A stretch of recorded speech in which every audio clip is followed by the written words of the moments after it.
বৈশাগুৰ শুভেচ্ছা থাকিল মোৰ মিডিয়া বন্ধুসকল। তো আজি আমাৰ 2025 আৰু 26 বৰ্ষৰ কাৰণে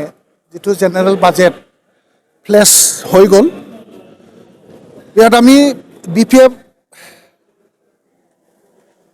MCLA হিচাপে বা BPF দলৰ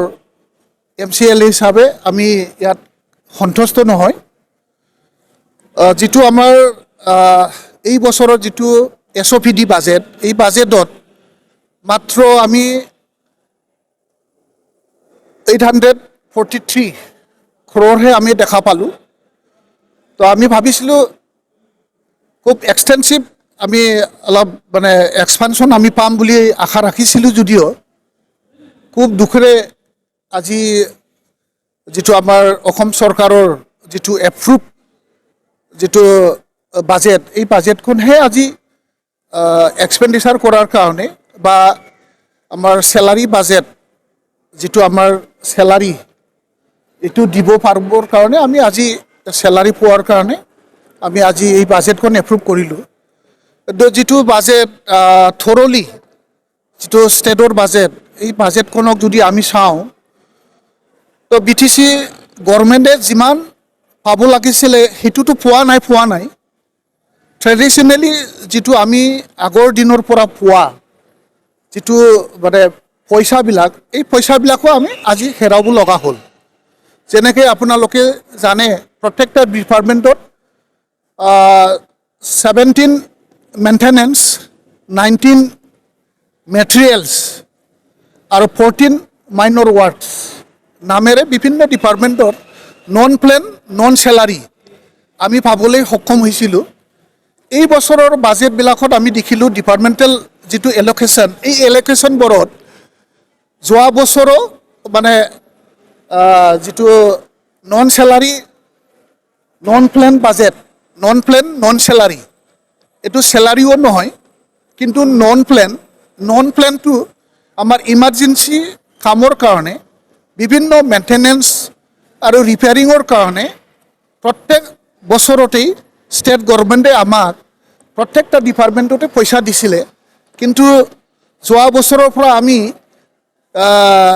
আহি দেখিলোঁ যে যোৱা বছৰৰ পৰা নীল বাজেট, মানে 00.00, মানে তাত বাজেট ৰখা নাই। আৰু কোনোবা ডিপাৰ্টমেণ্টত অনলি মানে 00.1, মানে 1000 টকা, সেইটো কয় বাজেটত, মানে টোকেন বাজেট, জাষ্ট টোকেনে ৰাখিছে, কিন্তু ইয়াত পইচা ৰখা নাই। ষ্টেট গভৰ্ণমেণ্টৰ WPT বাজেট মোৰ মানে কি বুলি কয়, BTCৰ ফালে মানে নেগলেক্ট কৰা এটা বাজেট। এই বাজেটত BTCৰ প্ৰতি এটা মানে ভাল এটা সহায় কৰাৰ এটা বাজেট বুলি আমি নাভাবোঁ। আমি 17 কোটি টকা পইচা দি আপুনি এই বছৰত কেইখন স্কুল প্ৰভিন্সিয়েলাইজ কৰিব পাৰিব? আৰু নোৱাৰে। 70 crore rupees for only 10 colleges, 10টা কলেজৰ বাহিৰৰ যদি আমি এটা দুটা আৰু কিবা যদি প্ৰভিন্সিয়েলাইজ কৰে, তেতিয়াহ'লে পইচা ক'ৰ পৰা দিব? বাজেটত নাই। ইয়াৰ কাৰণে BTC গভৰ্ণমেণ্টে দায়ী। BTC গভৰ্ণমেণ্টে সেইটো ষ্টেট গভৰ্ণমেণ্টলৈ দাবী কৰা নাই, যাৰ ফলত ষ্টেট গভৰ্ণমেণ্টৰ যিটো বাজেট, এই বাজেটত ইয়াত ৰিফ্লেকশ্যন হোৱা নাই। তাৰপিছত আপোনাৰ যিটো মই আগতে ক'লোঁ যে যিটো প্ৰত্যেক বছৰতে BTC ইনফ্ৰাষ্ট্ৰাকচাৰ ডেভেলপমেণ্ট হেডত 200 কোটি 250 কোটি টকা দি আহিছিলে। এই মানে যিটো ষ্টেট গভৰ্ণমেণ্টৰ BTC ইনফ্ৰাষ্ট্ৰাকচাৰ ডেভেলপমেণ্ট, তাৰ লগতেই কেপিটেল হেডত কি লিখিলে, মানে BTC বড়ো একৰ্ড ইমপ্লিমেণ্টেশ্যন লগত লগাই পেলাই আমাক মানে এটা বাজেট কি কৰি দিলে। মানে এই বাজেটটো নাই আৰু লেপছ হৈ গ'ল। এতিয়া যিটো আমি বছৰে ষ্টেট গভৰ্ণমেণ্টৰ পৰা পোৱা 200-250 কোটি টকা স্পেচিয়েল ইনফ্ৰাষ্ট্ৰাকচাৰ গ্ৰেণ্ট, এই গ্ৰেণ্টটো আছিলে ৰেভিনিউ হেডটো এতিয়া কেপিটেল হেডত লৈ আহিলে, লগত আপোনাৰ বড়ো এখৰ্ড ইমপ্লিমেণ্টেশ্যন লিখি মেলাই আমাক মানে সন্তুষ্ট কৰাৰ বাহিৰে একো নহয় বুলি মই ভাবিছোঁ আৰু ইণ্টাৰেষ্টিং আজি মোৰ যিটো কুৱেশ্যন এই কুৱেশ্যনত মই লিখিত আকাৰে মই যিটো কিবা পালোঁ এনচাৰ পালোঁ এই এনচাৰটো মই আপোনালোকক সন্মুখেই মানে অৱগত কৰিব বিচাৰিছোঁ পাব্লিক হেল্থ ডিপাৰ্টমেণ্টত মই আপোনালোকক লিখিত মই দিবলৈ বিচাৰিছোঁ যে প্ৰত্যেকটা বছৰত পাব্লিক হেল্থ ইঞ্জিনিয়াৰিং ডিপাৰ্টমেণ্টত পাইছিলে তিনি কোটি মানে 17 মেইনটেনেন্স আৰু 19 মেটেৰিয়েলছত 198 2020 আৰু 2021 আৰু 22 সেশনত আহি যোৱা বছৰ অনলি 1 লাখ এই টকাখিনি যোৱা বছৰ মাত্ৰ 1 লাখ আৰু ইণ্টাৰেষ্টিংলি এই বছৰ কি ৰাখিলে 0.95 মানে 95,000 টকাহে মানে বাজেটত প্ৰভিজন ৰাখিলে তেতিয়াহ'লে আপুনি ডিপাৰ্টমেণ্টখনক কেনেকৈ চলাব আপোনাৰ ৰাইজৰ খোৱা পানীৰ ব্যৱস্থা আপুনি কোন পইচাৰে আপুনি মেইনটেনেন্স কৰিবৰ কাৰণে মেইনটেনেন্স হেডত আৰু মেটেৰিয়েলছ কম্পনেণ্টত ষ্টেট গভৰ্ণমেণ্টে প্ৰত্যেক বছৰতেই তেনেকুৱা পইচা দি আহিছিলে কিন্তু যোৱা বছৰৰ পৰা নাই যোৱা বছৰৰ মই বাজেটত উত্থাপন কৰিছোঁ ইণ্টাৰেষ্টিংলি আমাৰ ফাইনেন্স ডিপাৰ্টমেণ্টখনক জনে চাই অথবা আমাৰ BTCৰ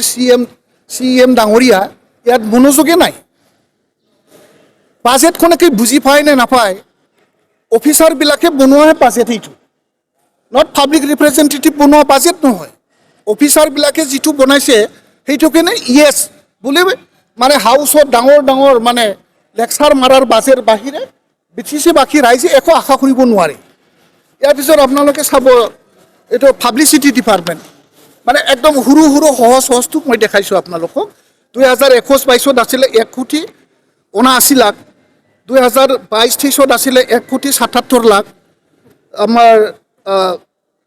23-24 আছিলে 177.9 lakh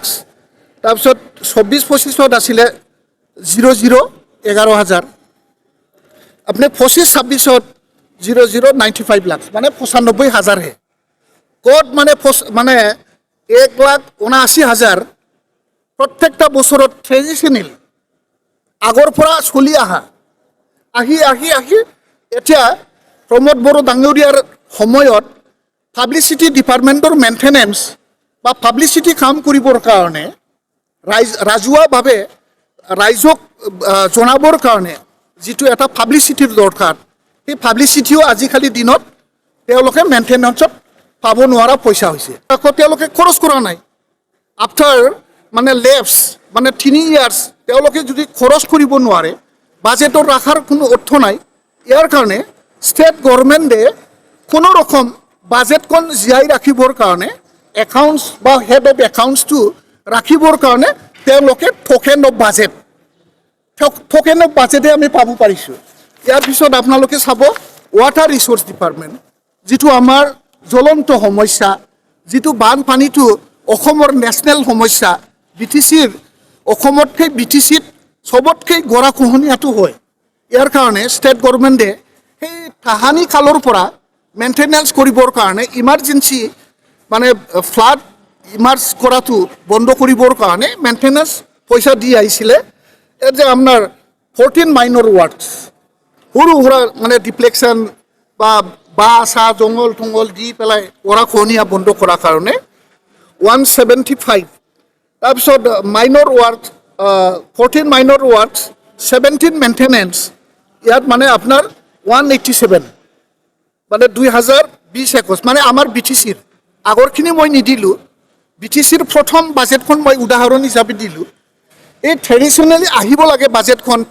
12.19 as per population of BTC of Assam অসমৰ জনসাধাৰণৰ সংখ্যাৰ আমাৰ BTCৰ জনসংখ্যাটো আছে 12.19 12.19 এইটো আমাৰ জনসংখ্যা এই জনসংখ্যা গাঁথনি মতে আমাৰ প্ৰত্যেক বছৰত আমি 12.19 ইনহেন্স বাজেট আমি পাব লাগিছিলে এইটো আহি কি হ'লে জানে যোৱা বছৰ মাত্ৰ 1 লাখ যোৱা বছৰ আৰু এই বছৰত আপোনাৰ মানে 0-0 এইবাৰ থকেনো নাৰাখিলে 0-0 নীল বাজেট এতিয়া BTC এৰিয়াত যদি ফাড কণ্ট্ৰল হয় ইমাৰ্জেঞ্চি কোন পইচা দি আপুনি অলপ হেণ্ডেল কৰিব ডিপাৰ্টমেণ্টে কেনেকৈ হেণ্ডেল কৰিব ক'ত পইচা পাব অফিচ কেনেকৈ চলাব আমাৰ অফিচাৰবিলাকৰ গাড়ী ঘোঁৰা তেল ক'ৰ পৰা খৰচ হ'ব মেইনটেনেন্সৰ পৰাই খৰচ হ'ব না সেইটো যদি নাপায় BTCৰ অফিচাৰবিলাকে কেনেকৈ ডিপাৰ্টমেণ্টখন চলাব BTCৰ আমাৰ অফিচাৰবিলাকে ব্যুৰ'ক্ৰেটছবিলাকে ফিল্ডত গৈ পেলাই কোন চৰকাৰী পইচা যদি নাথাকে চৰকাৰী ধন যদি ব্যৱহাৰ কৰিব নোৱাৰে তেতিয়াহ'লে ডিপাৰ্টমেণ্ট ডিফাং লাহে লাহে আমাৰ ডিপাৰ্টমেণ্টবোৰ ডিফাং হৈ গৈ আছে আৰু মই সুধিছিলোঁ যে 2024 আৰু 25 বৰ্ষত যিটো বাজেট আছিলে এই বাজেটত ষ্টেট বাজেটত 10 কোটি টকা মাৰ্টিয়াৰ্ছ ফেমিলিক এক্সক্ৰিচিয়া 500 কি বুলি কয় 5 crore 5 লাখ হিচাপে 5 লাখ ইজ ফেমিলি যিটো দিয়াৰ কুৱেশ্যন এই কুৱেশ্যনটো যোৱা বছৰৰ যিটো 10 crore এই 10 crore পইচা দি কিমানজনক কিমান শ্বহীদ পৰিয়ালক পইচা দিয়া হৈছে বুলি মই প্ৰশ্ন কৰিছোঁ ইয়াৰ উত্তৰটো কি দিলে জানে 2025 10 কোটি টকাটো ষ্টেট গভৰ্ণমেণ্টে এক পইচাও আমাক দিয়া নাই এতিয়াহে বোলে বাজেট হৈ গ'ল এনুৱেল মানে 31 মাৰ্চ কমপ্লিট হৈ গ'ল এতিয়াহে বোলে পইচা ৰিলিজ কৰাৰ কাৰণে তেওঁলোকে বোলে দৰখাস্ত দিছে এইটো হাস্যকৰ কথা নহয় নে নহয় এই যে এনচাৰটো কোনে লিখিলে মইতো বুজি নাপালোঁ কোন অফিচাৰে লিখিলে বা কোন মানে জনপ্ৰতিনিধি লিখিলে মইতো আচৰিত পালোঁ আৰু এইবাৰ মাত্ৰ 10 কোটি মাৰ্টিয়াৰ্ছ হেডত আকৌ ৰাখিলে 10 কোটি টকা মানে আমাৰ যিটো মাৰ্টিয়াৰ্ছসকল যিটো বছৰে বছৰে আমাৰ প্ৰত্যেকটা ফেমিলিক 5 লাখেই দিয়াৰ যি এটা কমিটমেণ্ট এই কমিটমেণ্ট এই বছৰো মানে মাত্ৰ 10 কোটি টকা তো বাজেটত ৰাখিওতো লাভ নাই যোৱা বছৰৰ পইচা আনিব পৰা নাই এই বছৰৰ যদি পইচা আনিব নোৱাৰে অহা বছৰৰ বাজেট হেডত কি আহিব 0-0 অৰ টোকেন বাজেট লাহে লাহে BTC আগৰ পৰা যিটো 12.19 যিটো শ্বেয়াৰিং পাব লাগে সেইটো পালেতো আজিৰ দিনটোত 1,500 কোটি টকা মানে ফালে হৈ যিটো বাজেট কম বাজেট দিয়া 833 মানে 8.803 803 কোটি যিটো বাজেট এই বাজেটখনো এইবাৰ বাজেটত কি কৰিলে আনস্পেন্ট বেলেন্স অফ 2024 and 25 যোৱা বছৰৰ আনস্পেন্ট বেলেন্সটো এইবাৰ বাজেটত আৰু প্লাছ কৰিব লগা হৈছে অসম্ভৱ এই বাজেটৰ জৰিয়তে তো আজিতো বাজেট স্পীচ আমি শুনিলোঁ বহুত ডাঙৰ ডাঙৰ কমিটমেণ্ট যোৱা বছৰৰ কমিটমেণ্ট কি দিছিল এই কমিটমেণ্ট দিয়া কিমানখিনি ইমপ্লিমেণ্টেশ্যন হ'ল আৰু এই বছৰত ইমান ডাঙৰ ডাঙৰ কমিটমেণ্ট দিলে বা কমিটমেণ্ট দি আছে ইমপ্লিমেণ্ট কিমান হ'ব ৰাইজে এইটো ইতিমধ্যে আমি সকলোৱে গম পাওঁ আৰু যিটো আমি বাজেট স্পীচ দেখিলোঁ অনলি ইলেকশ্যনাৰিং বাজেট কমিউনিটি প্লিজ কমিউনিটিসকলক সান্ত্বনা দিয়াৰ বা আমাৰ BTC-বাসী ৰাইজক সান্ত্বনা দিয়াৰ বাজেট বাহিৰে এই বাজেটৰ দ্বাৰা BTC-বাসী ৰাইজে কিবা উপকৃত হ'ব নোৱাৰে মানে আমাৰ যিটো BTR এগ্ৰিমেণ্ট 2020 চনৰ যিটো স্পেচিয়েল পেকেজ এই পেকেজটো লাহে লাহে নাইকিয়া হৈ গ'ল 2020 চনৰ হোৱা চুক্তি মতে Annexure 2, Annexure 3 and Annexure 4 Departmental projects and institution বনাবৰ কাৰণে যিটো commitment central and state commitment এই কমিটমেণ্টটো বাজেটত ৰিফ্লেক্ট হ'ব লাগে 2020 21-22 আৰু 22-23 যিটো মানে ষ্টেট মানে WPT বাজেট 78 গ্ৰেণ্টছ তাত চিনচিয়াৰলি ষ্টেট গভৰ্ণমেণ্টে ৰিফ্লেকশ্যন কৰিছিলে মানে 50% 50-50 শ্বেয়াৰিং যিটো পেটাৰ্ণ বছৰত 500 কোটি 250 কোটি ষ্টেট 250 কোটি চেণ্ট্ৰেল শ্বেয়াৰ মানে 50-50 শ্বেয়াৰিং যিটো প্ৰপৰ্চনেট সেইটো চিনচিয়াৰলি ষ্টেট গভৰ্ণমেণ্টে 3 বছৰ ৰাখিলে ৰখাৰ পিছত আৰু কিন্তু বাজেটত আৰু ৰাখিব নোৱাৰে whereas মানে যিটো এনেক্সাৰ 2, 3 and 4 ইয়াত দিয়া developmental projects and schemes institutions এইটো আজিলৈকে নট এ ছিংগল আজিলৈকে হোৱা নাই এটা প্ৰজেক্টো এপ্ৰুভ হোৱা নাই আৰু গভৰ্ণমেণ্ট অফ ইণ্ডিয়া আজিৰ দিনটোত এটা পইচাও দিয়া নাই আৰু এটা আমি কোৱা কথা নহয় আপোনালোকক মই আমাৰ মাননীয় সাংসদ ৰেণগৰা নাৰ্জাৰী ডাঙৰীয়া চেণ্ট্ৰেল গভৰ্ণমেণ্টত এটা কুৱেশ্যন কৰিছিলে কুৱেশ্যনৰ জবাবত সেই কথাটো আহিছে আৰু আমি বছৰে এইবাৰো মই কুৱেশ্যন কৰিছোঁ এই কুৱেশ্যনত অহাকালি আহিব এনচাৰটো অহাকালি আহিব নিশ্চয় যিটো বাজেট আমি পাব নোৱাৰে আৰু ইণ্টাৰেষ্টিং আৰু এটা কথা যিটো 10খন কলেজৰ প্ৰভিন্সিয়েলাইজেশ্যনৰ কথা কৈছে এই যদি 10খন কলেজৰ শিক্ষক শিক্ষয়িত্ৰী নন টিচিং ষ্টাফ সকলৰ যদি চাকৰি প্ৰভিন্সিয়েলাইজ হৈছে তেওঁলোকৰ দৰমহাটো চেলাৰী কম্পনেণ্টত যাব লাগিছিলে চেলাৰী কম্পনেণ্টত যোৱা নাই আকৌ এইবাৰ কি কৰিলে গভৰ্ণমেণ্ট অফ আছামে 17 কোটি টকা গ্ৰেণ্ট ইন নিডত ৰাখিলে গ্ৰেণ্ট ইন নিডত ৰাখা মানে আপুনিতো গ্ৰেণ্ট ইন নিড হোৱা মানে আপুনি দৰমহা দিলেও আপুনি দৰমহা বা তেওঁলোকৰ চাকৰিটো ছাৰ্ভিচ বুকত আহিব নোৱাৰে অনলি মানে তেওঁলোকক পইচা দিবৰ কাৰণে যোৱাবাৰ 10 কোটি টকা দিছিলে এইটো পে'মেণ্ট হৈ গ'ল কিন্তু ইয়াতো মানে 1 বছৰৰ পইচা দিব পৰা নাই এইবাৰ 1 বছৰৰ কাৰণে 17 কোটি বাজেটত আমি দেখিবলৈ পাইছোঁ আৰু আমি জানো তেওঁলোকৰ এপইণ্টমেণ্ট যেতিয়া হৈছিল আৰু তেওঁলোকৰ যিটো উইথ ইফেক্ট ফ্ৰম যিটো যেতিয়াৰ পৰা পাব লাগিছিলে তেওঁলোকৰ 5 কোটি টকা এৰিয়াৰ আছে দৰমহা এৰিয়া দিব লাগে এতিয়া BTC গভৰ্ণমেণ্টে ক'ৰ পৰা এৰিয়াৰ দিব বাজেটত কোনো স্পেচিফিক নাই আৰু কিয় নাই কাৰণ ষ্টেট গভৰ্ণমেণ্টে গ্ৰেণ্ট ইন নিডে দিছে গ্ৰেণ্ট ইন নিডটোতো আৰু এৰিয়াৰ নাথাকে কাৰণ এইটো চেলাৰী হিচাপে মানে এজ পাৰ মানে বেনিফিচিয়াৰী মানে আমাৰ কিবা ষ্টাফৰ যিটো পাব লগা প্ৰাপ্য হিচাপে বাজেটত উত্থাপন হোৱা নাই তেওঁলোকৰ যিটো এক্সপেণ্ডিচাৰ মই যোৱাবাৰেই কৈছোঁ মই 100% তেওঁলোকে ৰিভিনিউ এক্সপেণ্ডিচাৰ কৰিছে নট এ ছিংগল তেওঁলোকে কেপিটেল এক্সপেণ্ডিচাৰ কৰা নাই আৰু এইবাৰো আমি যিটো বাজেট দেখিলোঁ তেওঁলোকৰ বাজেটখনেই 100% গ্ৰেণ্ট ইন নিড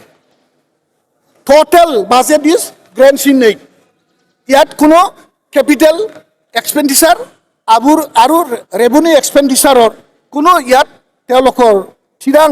এটা বক্তব্য বা তেওঁলোকৰ এটা কাম কৰাৰ এটা শ্বেডিউল আমি দেখিবলৈ পোৱা নাই ইয়াৰ কাৰণে যিটো 843 crore যিটো আমাৰ SOPD বাজেট এই বাজেটখন মানে কমপ্লিটলি তেওঁলোকে ইলেকশ্যনটো আগত ৰাখি BTC বাকী ৰাইজক মানে সন্তুষ্ট কৰাৰ কাৰণে চেষ্টা চলাই থকা বাজেট বুলি আমি গম পাওঁ আৰু central government central sponsored scheme আৰু ষ্টেট স্পন্সৰ্ড স্কিমবোৰ লাহে লাহে আমাৰ যিটো বাজেট এই বাজেটত আমি নাইকিয়া মানে দেখিব পৰা নাযায় এইখিনি আমি BPF দল হিচাপে খুব চিন্তিত এই বছৰৰ যিটো বাজেট আগৰ বছৰৰ পৰাই আমি খুব চিন্তিতভাৱে ৰাইজক অৱগত কৰিছোঁ এইবাৰ কিন্তু মানে স্পষ্ট দেখা গ'ল যে মানে ইনএবিলিটি ইনচিনচিয়াৰিটি এই বাজেটবিলাক আমি দেখিবলৈ পাইছোঁ ধন্যবাদ